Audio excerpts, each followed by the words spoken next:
দর্শক, ব্রাহ্মণবাড়িয়ার কসবা সীমান্তে ভারতীয় সীমান্তরক্ষী বাহিনী বিএসএফ এর গুলিতে মুরসালিন ও নবীর হোসেন নামে দুজন নিহত হয়েছে।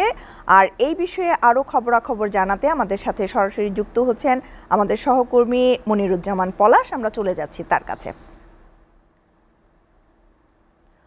পলাশ, যে দুজন নিহতের ঘটনা আমরা জানলাম, সেই নিহতের ঘটনার পর সীমান্তের সার্বিক পরিস্থিতি এখন কেমন দেখছেন এবং এই বিষয়ে কি বলছে প্রশাসন? শ্যামলী, বিকেল 5টায় কিন্তু এই বাংলাদেশ এবং ভারতের দুই দেশের সীমান্তরক্ষী বাহিনীর মধ্যে একটি বৈঠক হয়েছে। বাংলাদেশ ভারত সীমান্তের 2037 নম্বর পিলারে এই বৈঠক অনুষ্ঠিত হয় এবং এই বৈঠকের মধ্য দিয়ে এই দুই বাংলাদেশির মরদেহ কিন্তু তাদের স্বজনদের কাছে স্থানান্তর করা হয়েছে। বর্তমানে এই এলাকাতে শোকের পরিবেশ বিরাজ করছে। এই দুই বাংলাদেশি এর মধ্যে কিন্তু একজন কলেজ ছাত্র ছিলেন। এই বিষয়টি কিন্তু স্থানীয়দের মাঝে বিশেষভাবে শোকের আবহ সৃষ্টি করেছে।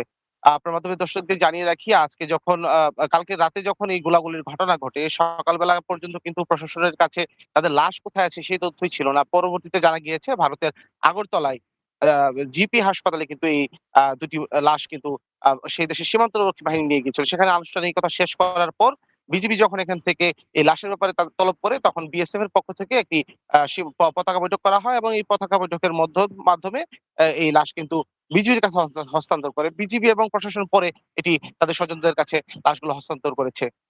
এই ঘটনাতে আইনশৃঙ্খলা বাহিনী তদন্ত শুরু করেছে। কেন তারা এই রাতে সেখানে সীমান্তে গিয়েছিল এবং কেনই বা গুলির ঘটনা ঘটলো? কারণ এই ব্রাহ্মণবাড়িয়ার সীমান্তে কিন্তু অন্যান্য দেশের অন্যান্য সীমান্ত থেকে কম গুলির ঘটনা ঘটে।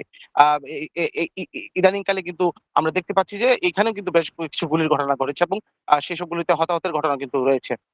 শ্যামলী, এই ২ জনের মধ্যে বা একজন কিন্তু কলেজ ছাত্র এবং আ তা স্থানীয়রা বলছেন যে তিনি ৫ ওয়াক্ত নামাজ পড়তেন এবং তিনি আসলে এই চোরাকারবারির সাথে জড়িত নয়। কিন্তু তবু কিন্তু তিনি রাতের এই ১২ টার সময় সীমান্তে গিয়েছেন। সেটিই কিন্তু এখন প্রশ্ন। এই বিষয়গুলো আইনশৃঙ্খলা বাহিনী তদন্ত করছে। আর এই গোলাগুলির ঘটনাকে কেন্দ্র করে কিন্তু সীমান্তে আতঙ্ক বিরাজ করছে। শ্যামলী, এই ছিল আমার কাছে।